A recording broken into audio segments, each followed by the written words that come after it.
Audio Jungle.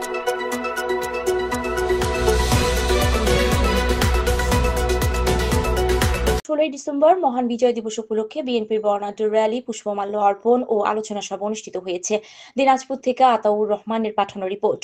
দিনাজপুরের খানসামায় পাকেরহাটে বিএনপির উৎসব মুখর পরিবেশে এক বর্ণাঢ্য বিজয় র্যালি ও আলোচনা সভা অনুষ্ঠিত হয়েছে। দিবসটি উপলক্ষে সোমবার 16 ডিসেম্বর পাকেরহাটে বিএনপির অফিসের সামনে প্রধান সড়ক যোগে একটি বর্ণাঢ্য বিজয় র্যালি বের হয়ে পাকেরহাট প্রধান সড়ক প্রদক্ষিণ করে শহীদ মিনারে পুষ্প অর্পণ করে র্যালিটি শেষ করে। আলোচনা সভায় যোগ দেন বিএনপির সকল নেতৃবৃন্দরা।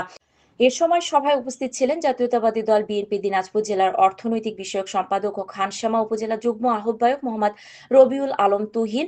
আরও উপস্থিত ছিলেন ৬ নং গোয়ালদিহি ইউনিয়ন বিএনপির যুগ্ম আহ্বায়ক মোহাম্মদ শাকওয়াত হোসেন লিটন, উপজেলা বিএনপির সদস্য শফিকুল ইসলাম, উপজেলা স্বেচ্ছাসেবক দলের আহ্বায়ক লোকমান হোসেন, উপজেলা যুবদলের সদস্য সচিব ওবায়দুর রহমান মুন্সী, যুবদলের সভাপতি মুস্তাফিজুর রহমান, উপজেলা ছাত্রদলের সদস্য সচিব রুবেল ইসলাম, কৃষক দলের যুগ্ম আহ্বায়ক আহিদুল ইসলাম সহ বিএনপি ও অঙ্গ সহযোগী সংগঠনের নেতৃবৃন্দ। আলোচনা সভায় বক্তারা বলেন, বিজয় একটি দিনের অর্জন নয়, এটি চলমান প্রক্রিয়া। 1971-এর মুক্তিযুদ্ধ কোনো বিশেষ দলের নেতৃত্বে হয়নি, এদেশের আপামর জনগণ এই যুদ্ধে অংশগ্রহণ করে। তারা আরও বলেন, বিগত 5ই আগস্ট ছাত্র জনতার গণ অভ্যুত্থানের মধ্য দিয়ে স্বৈরাচারী সরকার থেকে আমরা মুক্তি পেয়েছি, দ্বিতীয়বার স্বাধীনতা লাভ করেছি। ভারতে বসে বাংলাদেশের জন্য ষড়যন্ত্র করছে শেখ হাসিনা।